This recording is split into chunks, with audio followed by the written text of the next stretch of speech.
In three, two, one, you're live.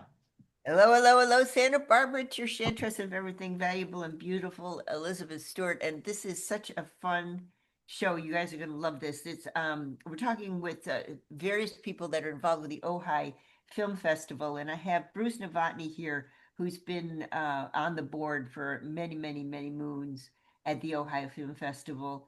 He's a board member there, as I said. He's a screenplay competition director, and he coordinates the Gold Coast, Southern California film section.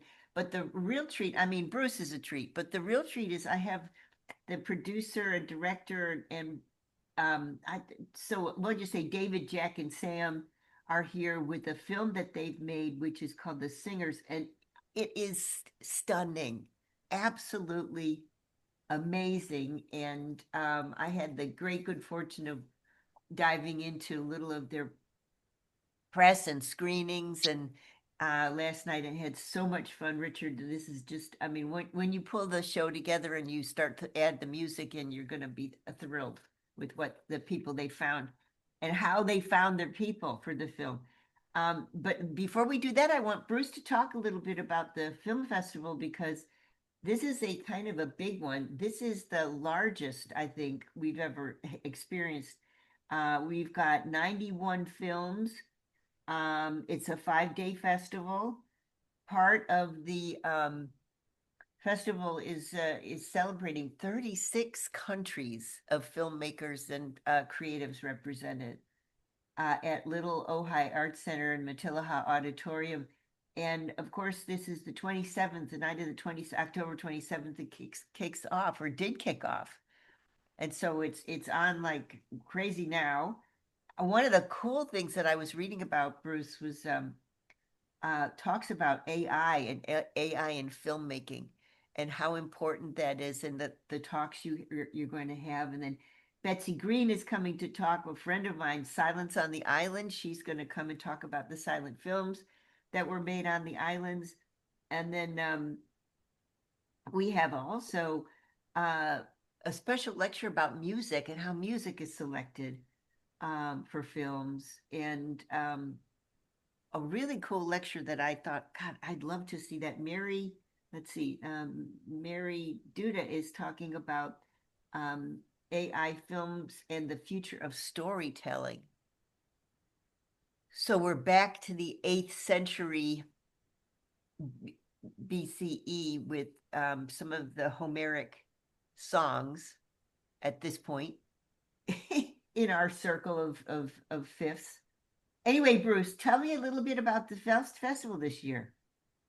Well, thanks, Elizabeth. Yeah, you mentioned some of our really interesting workshops, but of course, the core of the festival is our lineup of independent films, and I think you're right. I think it may be our largest lineup at 91 films.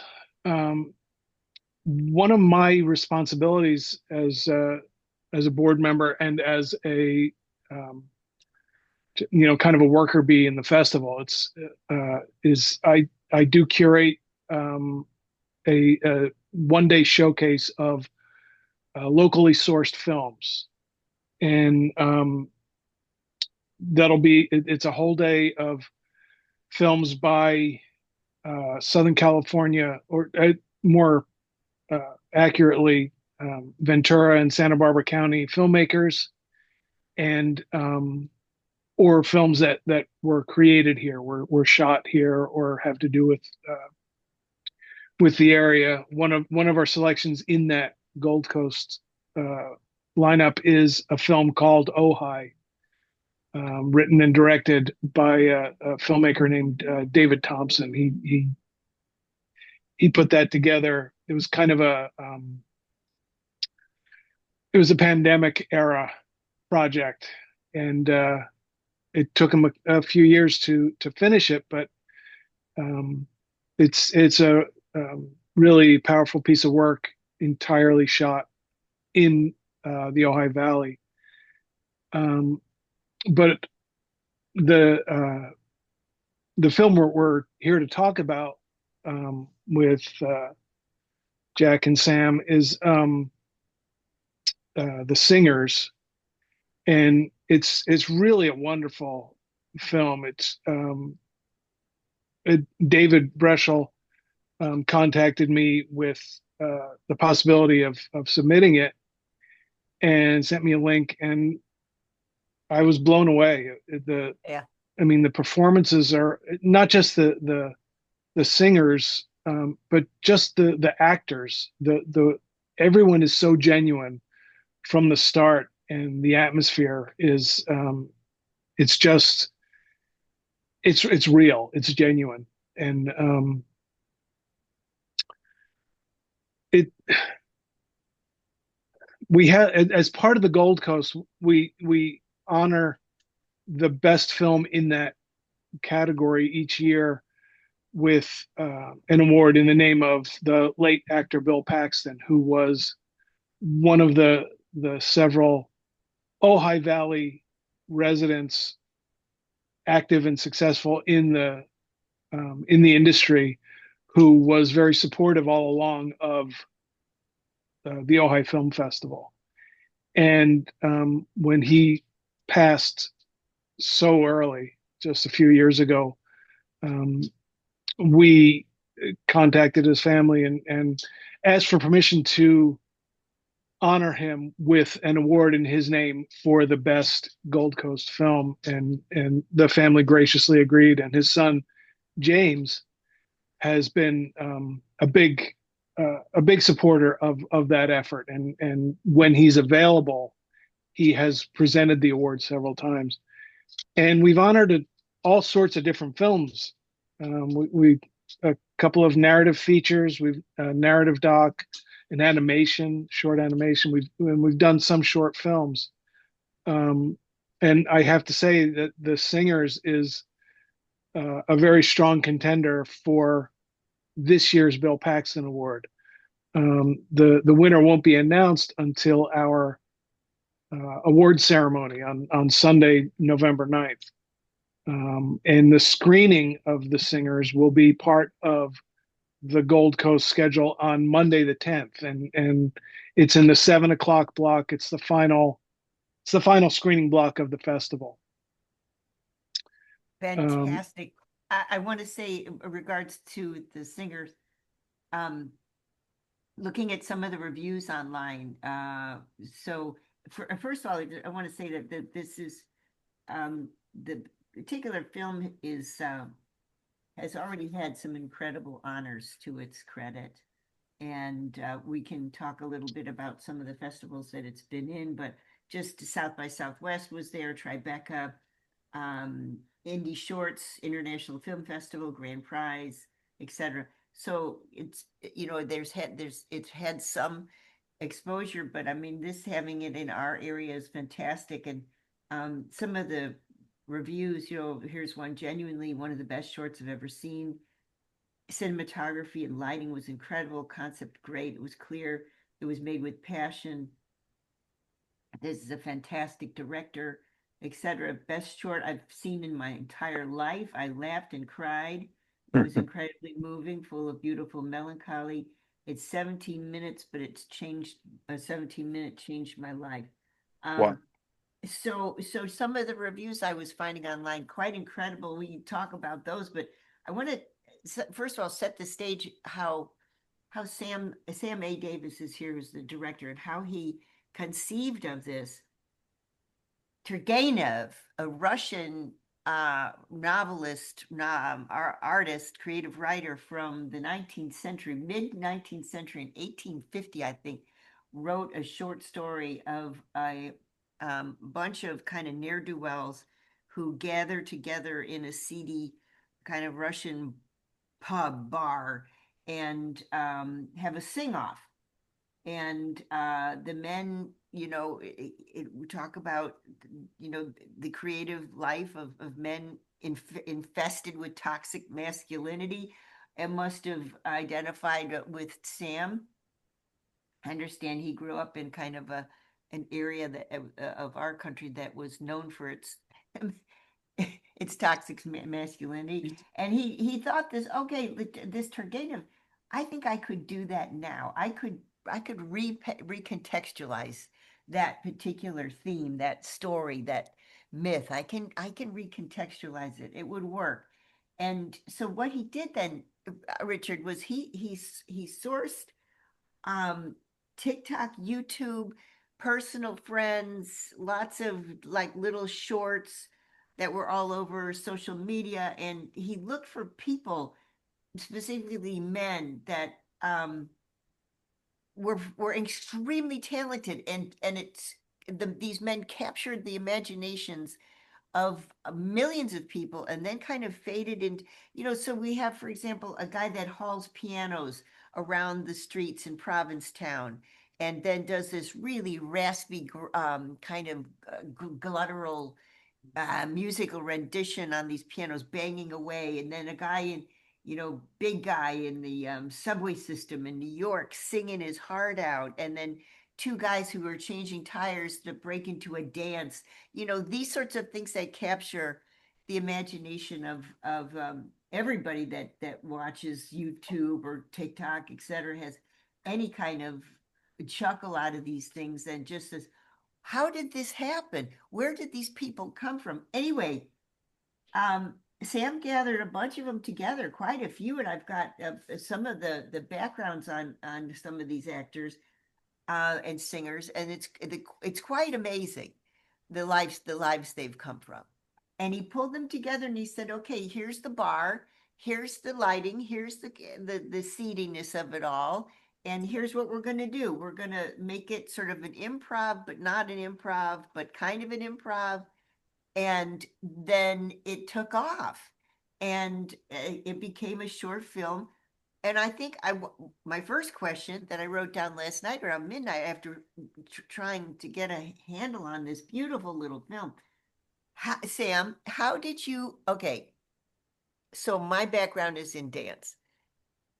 So I come from a Balanchine-based ballet company, and if you got a lot of directors and creatives in one room together, you'd have cats in a pillowcase fighting. And I was just thinking, how did this happen where you have these incredible, volatile, emotional talents in one compressed area with a compressed story? Why didn't they rip each other's heads off? Well, how did you control the egos, is my question. That's a great question. Thank you guys for all the kind words about the film. It's so special to hear how it's resonating with people like you guys and festival audiences all over the world. Um, our sort of motto when we set out to make the movie was curating chaos. That was our goal, was to kind of think of this bar as like a vessel or a bowl, and each of these guys we were finding from all over the internet, all over the world, people who had never been on camera before, but who we saw incredible and special talent, and getting them, all of these unique personalities in one room and sort of without a script, letting them be who they are, letting them, essentially write their own dialogue in the moment, and just trusting that something special would emerge out of that. My background is in documentary first, and I'm really fascinated by how I can sort of synthesize my documentary background with fiction filmmaking. And this was really a pretty radical and risky exercise in that, trying to make a piece of fiction, but infusing it with as much actual sort of documentary spontaneity and humanity as possible. So I told my producers I want to make a movie with first-time actors from around the world that we discover on social media, and I want to do it without a script, and I want to shoot it on film. And amazingly, they said, "Let's do it." And that's credit to Jack and David, that the film exists for you all to see outside of my own head. Well, Yeah. this is, I want to also know. So let's say, okay, so let me just pick one of the guys, and I want to just, let's get Chris Smithers, Yeah. folk blues legend, older gent. He's, written songs for some of our great performers, Bonnie Raitt, Emmylou Harris, Diana Krall, etc. All right. So now you see him. I can't, I don't know if you saw him on YouTube. I Yeah. don't know where was YouTube. That I Jack couldn't can, find out. yeah, Jack can speak to this one. Chris was sort of a unique case, being, really the only one in the movie who's like an established professional artist. And Jack, I'll Well, let you tell. this is, what my question Yeah. is maybe I picked the wrong guy to use as an example, but I want to know. So Jack and David and you are call, emailing, calling these people Yeah. saying, "Would Usually you like to leaving be in a leaving film?" comments. Usually leaving comment. I mean, these are people who, we didn't want the people who were easy to get a hold of, who had agents or websites with contact information that and were easily accessible. We wanted these geniuses in the rough. We wanted unsung heroes. And so it was a lot of DMing people on TikTok or leaving comments and saying, I'm a filmmaker based in LA, and a lot of the time they're skeptical, especially Oh, at I can first, only and they're being imagine. I can scammed. only imagine. Exactly. And so there's a trust building process there, and it took, a year and a half to 2 years of culling together this cast. And but yeah, that's all it was really was persistence. David, Jack and I, and our casting director, Natalie, all just being really determined. And these people that we rounded up were going to determine the script of the movie, and so we were kind of thinking about what each of them offered from their own lives and what they could bring to the chaos that I described earlier. Yeah, and Chris was an exception in how we actually Chris and the piano player Will were the two that we did not reach out to that way. So, and honestly, that's kind of the craziest part of this story. Well, there's plenty of crazy stories, but we actually cast those two guys in the last few days before we were filming. So we always had Chris as a backup to a guy that we had laid out. That was actually Sam's first pick, or one of him and Mike, this guy named Woody, who was ill and wasn't able to travel the week of filming. So as a backup, I had presented Chris Smither as a potential backup to Woody, and Sam really liked him. And then once it was verified that Woody wasn't going to make it. So we were filming on Friday. That Monday, we found out Woody was definitely not coming. So Sam is a bit crushed, and he says, "Okay, now what I need Chris, but I also want this other guy, this busker that I found down in New Orleans." And he's like, "If you can get these guys, we can do this." So Chris Smither was my father's favorite songwriter, and so I'm from Ohio. So 20 some years ago, my dad took me to see Chris Smither, and I was blown away by him, and that's why I suggested Chris as a backup.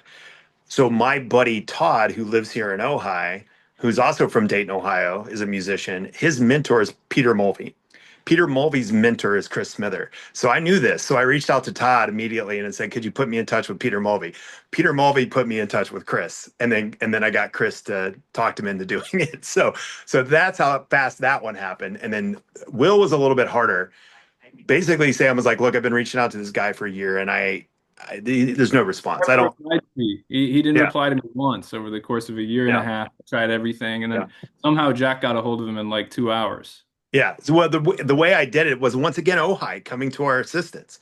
That's twice now in this movie. Ojai is tied to this film. So this with Will, there was no contact information. So I just started deep diving through comments on YouTube, Instagram, all of this. And then I noticed that Will had played in a band with a guy who I saw busking in Ojai and also type on a typewriter typing out poems. And I had met him on the street here in Ojai at the farmer's I market. know who And you're talking about. yes, Yes. Dusty. So then I knew Jared, who knew Dusty. So I called Jared. Jared put me in touch with Dusty. Dusty says, "Hey, I can give you Will's number." And I called Will that night, and then I had Will and Chris on a plane flying into town on Thursday. So Okay, but wild story. so I just, as I was looking researching for this lesson, I was thinking, okay, I've had plenty of people call, knowing I've been an appraiser of art and antiques. I've been in everybody's house, Uh-huh. every celebrity, etc. So I have this And I have a lot of people that cold call me and say, would you like to be the subject of a documentary or something, and blah, blah, blah. And Mhm. it'll only cost you X. Yeah. And it's like, how did you establish trust that quickly that you put them on a plane within 8 hours? That I don't know how you did that. Is it because of the train of I know who you know, or Mm. was it just your natural charisma? How did you do it? Well, I think, and so it wasn't really 8 hours. It was probably 8 hours after Sam asked for that I was able to execute that. And then within a couple of days, we flew them out. I think it was a combo of, I've been doing this a long time, so I definitely have the ability to talk people into things. I won't not admit that, but I think it was a combo of that, and then also um, the fact that there was somebody I knew threaded to them, and then also leaning on Sam's just background and talent, and having someone like Sam who's an Oscar nominee, who has incredible work, and also my company, David and I's company, Highway West, as a reputable company. I think all those things factored in, and it just worked. And probably The big thing with Will was just like, can I get per diem? He just wanted per diem. So I was like, sure. And probably the creative too, Jack. I mean, I think the Yeah. concept alone, Yeah. from the original short story is it really speaks Mhm. to a lot of people, especially musicians and these types of artists. So um Well, we I were Yeah, able to think pull that I off. definitely. think what I another thing I wanted to ask is that the people that don't live the life creative, they don't really understand that the creative artist is consistently, and I'm not trying to romanticize things, they're consistently open, their emotions are there, they're more out there on the table, or they're not, or they're hidden. It's either one or the other, and the life of the creative is sort of this tightrope between I'm gathering all the emotional sustenance I can possibly gather, and then they're like a vulture, they're eating it, and then all of a sudden it's like I can't take it anymore, and I've got to leave, whatever stimulus this is, and put my head in the sand for a while. And I mean, I know of where I speak. I'm not one of you all, but my mom was a brilliant concert pianist and one of the first conductors, female conductors that graduated Juilliard, and my sister's a SAG actress, and I've got a painter and brother. I've got a lot of these creative people that I grew up with and lived with. So it's like you're always walking on a little bit of eggshells with these people and I was thinking about Hutch. You've got a gentleman that performed for you, Hutch. And I was reading his background thinking, why didn't this guy explode on you? Because this is his background: a U.S. Army veteran, a storyteller, a survivor of battlefields of Iraq and Afghanistan, etc. From Venice Beach, enlisted, so multiple deployments, experienced war loss, etc., lasting effects of PTSD, addiction, regeneration, etc. And then you call a guy like this and you say, "Can we put you on a plane and make you a star in a film?" How does that happen? Well, I actually found Hutch on a YouTube channel called Soft White Underbelly. I know it well. Yes. Yeah, the long running YouTube channel. Sorry, there's a leaf blower outside my window here, so I'll try to be loud. Um, I found him on Softway Underbelly, which is a YouTube channel that features interviews with really um, just people on the fringes of society. And he told his story with so much raw emotion on that interview. And that was the type of thing that I wanted to tap into in an authentic documentary way, not in a performance way. We wanted to act as little as possible. We wanted to make believe as little as possible in the approach. And so I got in touch with him, the same thing, just through social media. I found his Instagram and got in touch. We did a couple of calls and kind of built some trust, and he understood. He understood what we were trying to say with the film, and that it was a story about vulnerability and the power of connecting through it. And he was so on board, and I think had an incredible time. And I hope more people see him and cast him and everybody in the film in future projects because they all demonstrated so much charisma, for having no training on camera and just like I said, rawness, soul. Yep. So I was reminded, looking at the soft white underbelly interview, etc., from of Hutch, and I was reminded of somebody that I almost married. I was with 14 years, for example, who was a painter and quite a brilliant painter, who was borderline sociopath. And I was thinking, okay, but it's extremely creative, incredibly brilliant, genius painter. So how, that often comes with this territory, especially when you throw in addiction and PTSD and abuse and all that. And so you are working, as you say in all the press materials, with diamonds in the rough.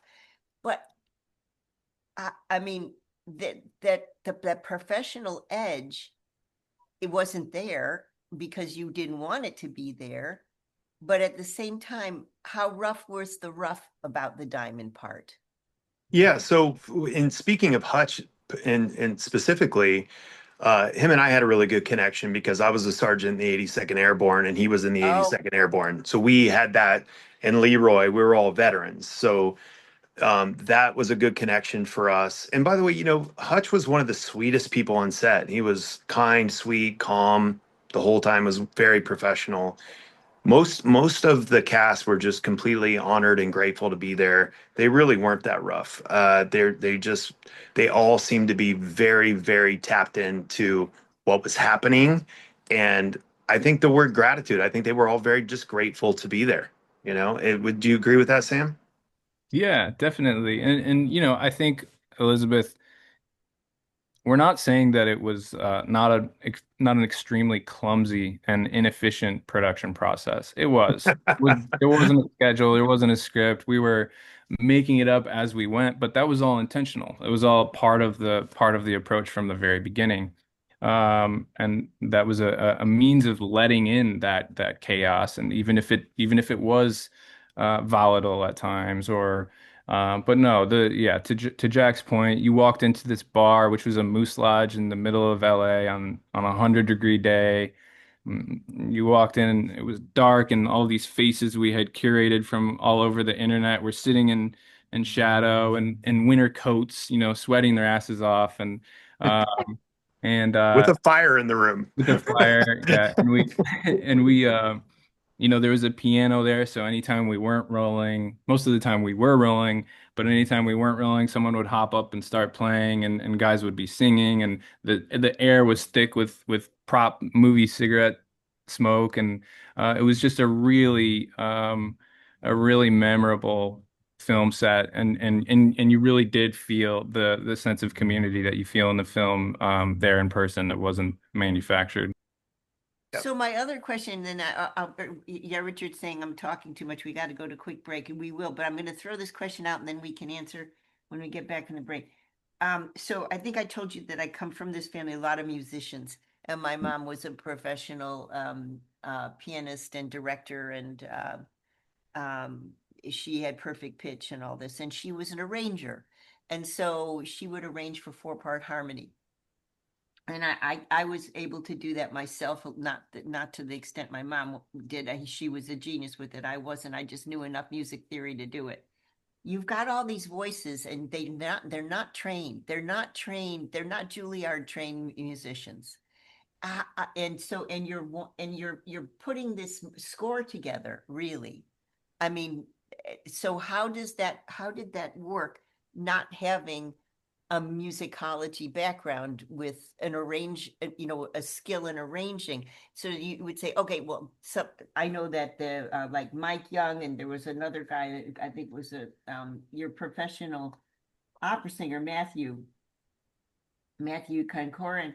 I mean, they probably had enough background in music to understand, okay, I'm a baritone, so okay, I'm going to sing this line. But maybe it wasn't like that. Maybe you didn't need an arranger. Maybe there was no concert master per se. I'm going to leave that for 2 minutes, sit with you, because Richard's saying we got to go to quick break. get back from the break, I'd love to hear, because music is so difficult. I mean, you have people that professionally, this is their life. They arrange for the voice. This is their life. You know, it's my mom's life, for example. That's what she did. She was at the Lyric in Chicago. How do you work that just on a ad hoc improvisational basis? That's a good question, huh? So anyway, let me go to quick break and we'll answer that when we get back. All right, Richard, go to quick break. Okay. Here we go. In 3, 2, 1, you're live. So I am here with Bruce Novotny, and Bruce has been with me a couple of years in succession. We're talking about the Ojai Film Festival. He's one of the board members and also a screenplay competition director, coordinates the Gold Coast Southern California film section of the festival. And this festival is super special. It opened October 27th. It's going to go on for 5 days. So we're right in the thick of it now.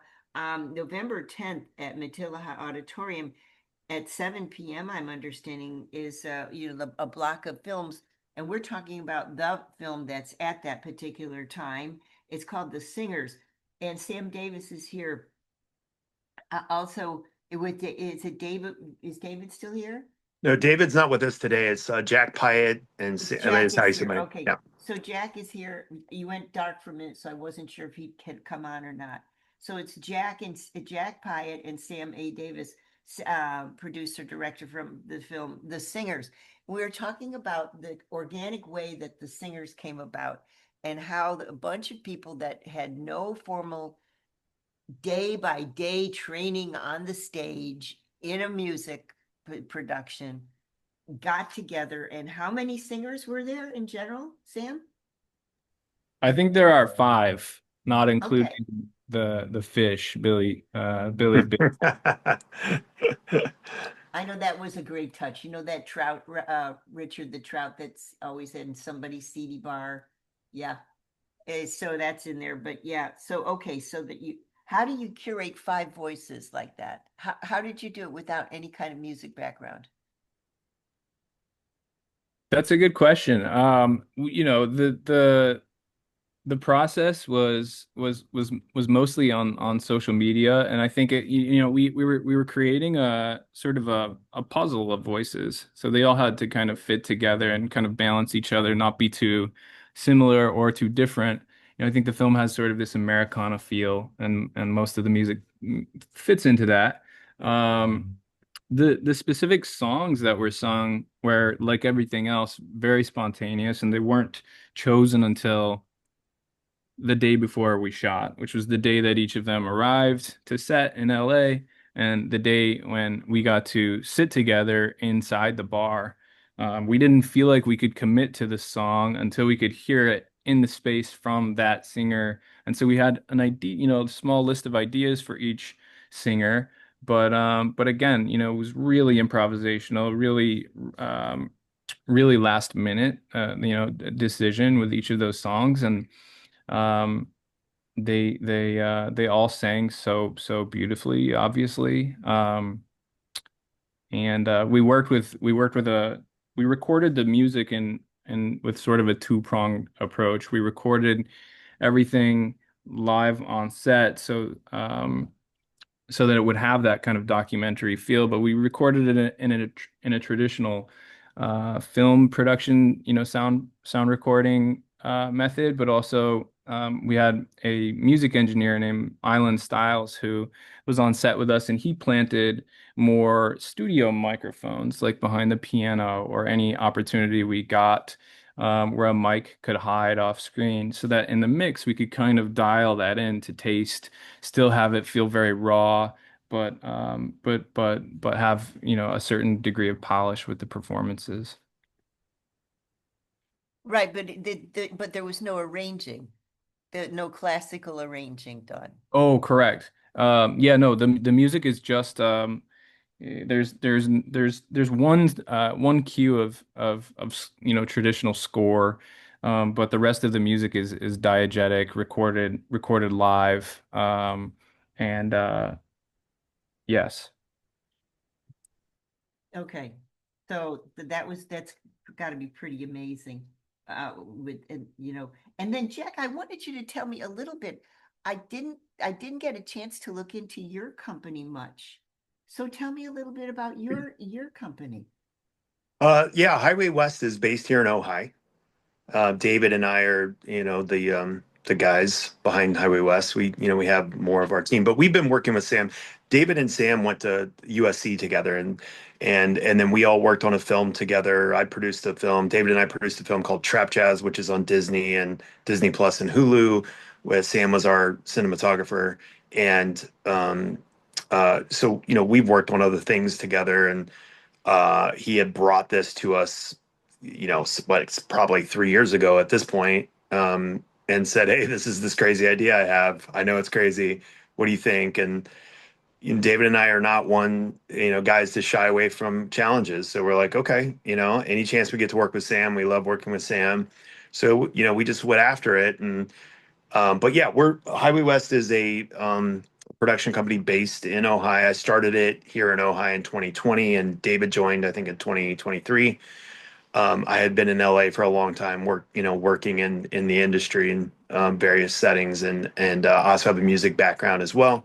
So just kind of paired those together. We do a lot of music related projects, but not everything music. I'm a writer too. I'm working, developing scripts and concepts. So, but yeah, we're happy to be based here in Ojai, and very excited to be in the Ojai Film Festival again. We were here last year for our film about the band America that we made the documentary about those guys. That was here at the Ojai Film Festival, and so we're excited to be back again. So I just have to thank you for saying so. I just have to say, Bruce actually sent me just a text just now. Ohio Film Festival begins next Thursday, November 6th. The press release came out October 27th. Got it. Okay. I apologize. Yeah. Okay. And so that's why we have November 7th, the screening of the singers, et cetera, et cetera. Full day of screenings The at ninth, I Ojai. think, is The our ninth. wait, no, the 10th. The ninth is the brunch, and the Okay. screening is the 7th. Or sorry, the screening is the 10th at 7 p.m. There we go. Okay. Matella. Okay. Thank you. You're Thank you. welcome. And so the Singers closes November, actually November 6th. The festival runs from November 6th to the 10th, and the Singers closes the festival that evening, November 10th. So that's what, and then Bruce, how do folks get tickets? How do we reserve? You can get tickets through the website, ohighfilmfestival.com. And of course, we'll be also selling tickets at the door throughout the festival, at the Ojai Arts Center and at Matilaha Auditorium when there are screenings. I will Okay. also be selling them in the parking lot at the various grocery stores. I'm kidding. I was gonna say, Bruce why paused not? there for a second. Why not? If you can No, I'm make kidding. a film work in a seedy moose lodge in That's LA, true. you can sell tickets on the streets No, and that's hand that okay. from the I'll area. have a busker out there with me. Yeah. That's right. So now, Bruce, just a quick rundown, before we have to go. Just a quick rundown. There's a lot of stuff happening. I know that there's lectures. I know that there's special parties, etc. Um, before you tell me the rundown of what all's going to happen and how people can get involved, Sam, I want to know are any of your crew, did any of them stick around to witness this particular performance? Are any of your crew here? Will any of them see November 10th, the night of the screening? We're working on it. Some of them are based in LA, so those ones try to travel to screenings in California when they can. They have, they've been able to. Some of them have been able to see the movie in New York and Austin where we premiered, and it's always just really special for them to see themselves on screen because the movie is such a kind of a love letter to these unsung artists. Do they Yeah. get applause at the end from the? Absolutely. Yeah. In fact, during our premiere, something I've never seen happen before happened, which was during the middle of the movie, Will, the guy who plays the piano, got an applause during the middle of the screening as if we were at a live show or something. And he was there to experience that. So Pretty cool. very special. Yeah. Yeah, the film when we travel the film all over the festivals, we're oftentimes the closing film, and it's an uproarious crowd every time. I mean, it really is a kind of a jolt of joy every time. So Yeah, I was wondering if the performers themselves were, part of like here's the real thing. These are not trained actors and musicians. These that you kind of bring some of the cast with you. mhm. And then Bruce, I want to swing back to you and give us a rundown before we have to go, and let us know what's happening at the festival. This is the largest festival so far. 91 films. Go ahead. Um, well, we've got a diverse slate of films. We've got all narrative features, doc features. We got shorts, and we've got animations, and some really terrific independent films. That's our wheelhouse is emerging filmmakers. Really is what we try to give exposure to, talents that are learning their craft and achieving things that that their level of experience might not suggest they could. There's just some remarkable filmmaking, and from around the world. We've kind of cultivated a relationship with the filmmaking community in Iran, and we've got a number of films from that country in the on the schedule. Um, but we one of my favorite parts of the festival are the workshops and the presentations. We'll have you mentioned some of them. Um, Saturday morning we'll have a subject that's long fascinated me, which is the placement of music and licensing of music in film.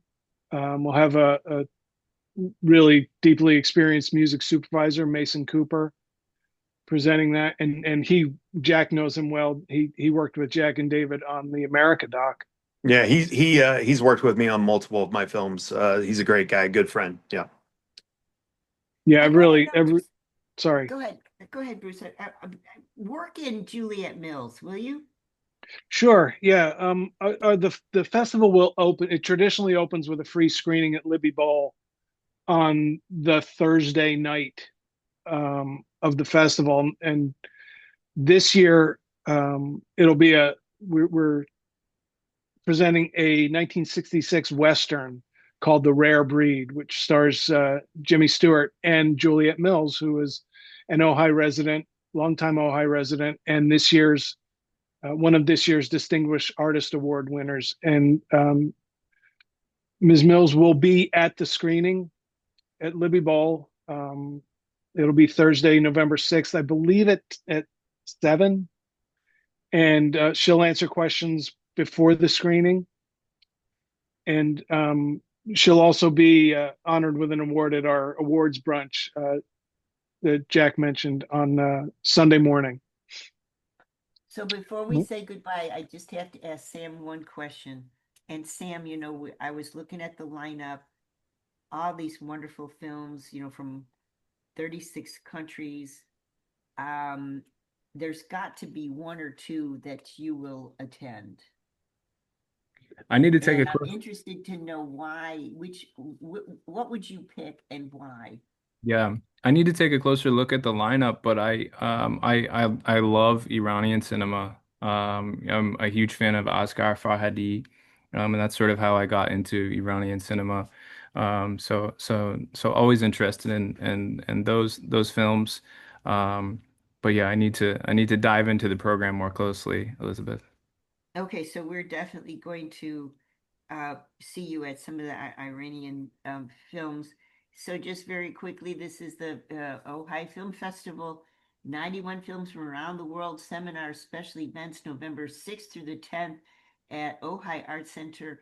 And you can actually see a lot of the screenings at Matilaha Auditorium on El Paseo Road in Ojai. Tickets are extremely reasonable, starting at $20. This is the 26th annual, been going on through thick and thin, and information very carefully, ohaifilmfestival.com. You can see the lineup, you can see the kind of things. You could also see some of the teasers, interestingly enough, and choose what you want to see. Thank you, Bruce and Sam and Jack. And I just can't wait to see the singers on November 10th at 7 p.m. at Matilaha. It's going to be fantastic. Thank you guys for Amazing. coming along. Thank you all. We Thank you, appreciate it. We'll Elizabeth. see you at the awards brunch and at the screening. And can I say I'm really looking forward to the Q&A after the singers with hopefully Jack and Sam will be up there and we can have a good discussion with the audience. Okay, There sounds you great. go. Looking forward There to you it. go. Nice There to you meet go. you all. Thank you. Bye, Cheers. everybody. Bye-bye. Thanks.